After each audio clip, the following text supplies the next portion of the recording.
The house was ordinary, just a brick structure built in the 1960s, nestled in a quiet neighborhood.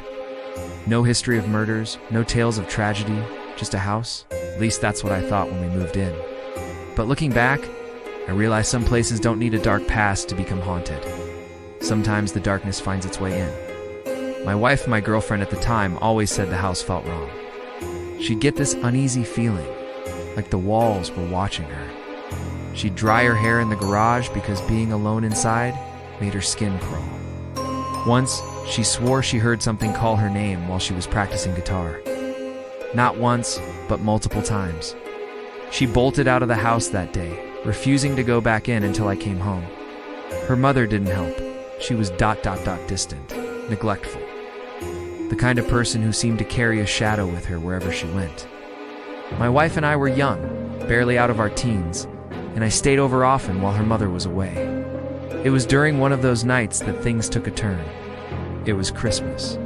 We'd spent the day visiting family, exchanging gifts, and stuffing ourselves with holiday meals. By the time we got home, we were exhausted, arms full of presents.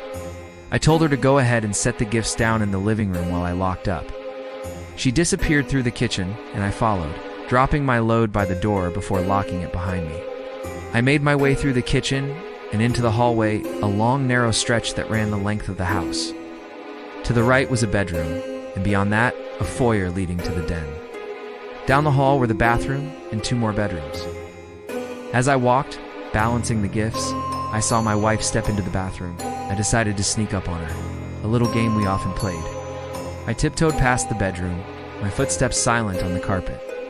But just as I reached the bathroom door, I heard her voice clear as day calling from the den. "What are you doing?" My blood turned to ice. I froze, my heart pounding in my chest. I backed up, grabbed the bags, and rushed into the den. She was there, sitting on the couch, looking at me like I'd lost my mind.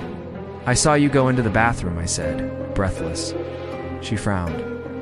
"I've been in here the whole time." I brushed it off, blaming fatigue from the long day. But deep down, I knew something wasn't right. The dream started soon after. I'd find myself wandering through a forest, the trees towering and oppressive. The air was thick, heavy with the scent of damp earth and decay. Ahead, in a clearing, stood an old one-room schoolhouse, its wooden walls warped and rotting. As I approached, the trees seemed to come alive, their branches twisting and writhing.